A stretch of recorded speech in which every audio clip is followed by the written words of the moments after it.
Bismillahirrahmanirrahim. Assalamualaikum warahmatullahi wabarakatuh.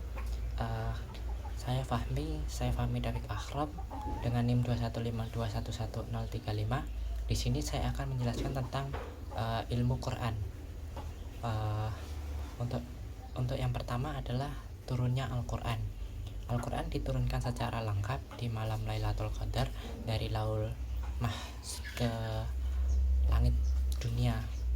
Setelah diturunkan ke langit dunia, Al-Quran diturunkan kepada Nabi Muhammad secara bertahap. Untuk yang kedua adalah pengumpulan Al-Quran di masa kenabian ini dikenal dengan dua cara, yaitu melalui tulisan. Yang pertama melalui tulisan dan yang kedua melalui hafalan.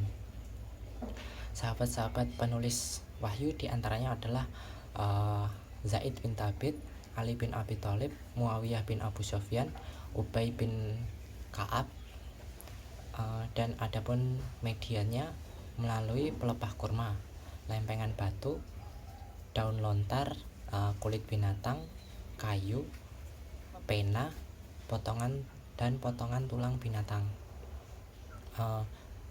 Bahkan masih banyak lagi kemungkinan.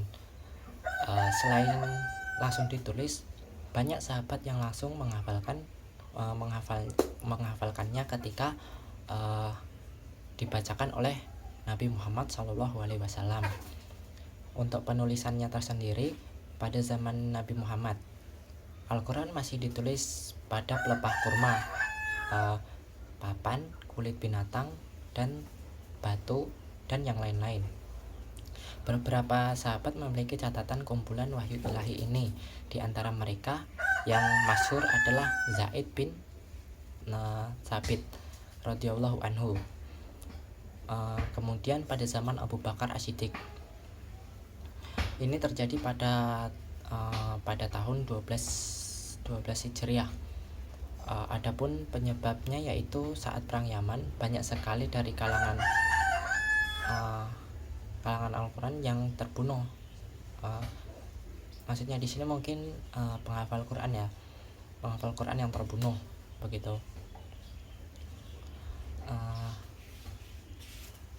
Seperti Salim bekas budak Abu Huzaifah.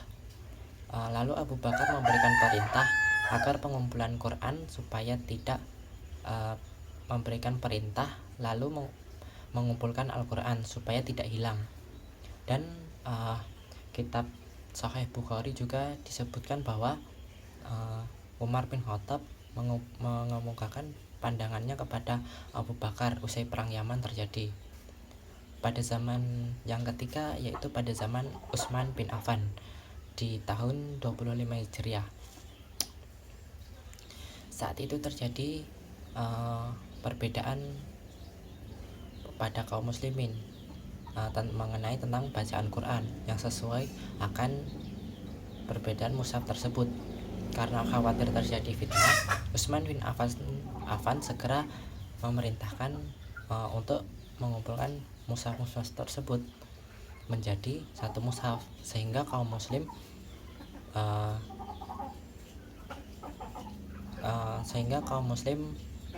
tidak berbeda dalam membacanya dan kemudian bertengkar kayak gitu. Untuk membacanya, di sini saya akan menjelaskan tentang membaca. Di sini maksudnya adalah adab-adabnya. Untuk adab yang pertama adalah mengikhlaskan niat hanya karena Allah Subhanahu wa taala. Yang kedua, menutup aurat, berpenampilan baik. Yang ketiga, menghadap kiblat.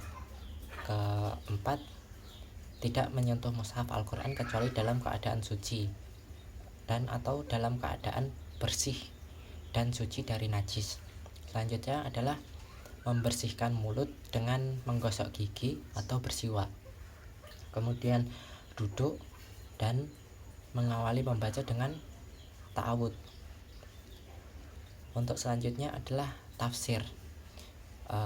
Tafsir di sini maksudnya adalah menjelaskan tentang arti dan kandungan Al-Quran, khususnya menyangkut ayat-ayat yang tidak dipahami dan samar artinya. Maksudnya kita bisa memahami artinya kayak gitu, memahami melalui arti dari bacaan Al-Quran tadi. Kemudian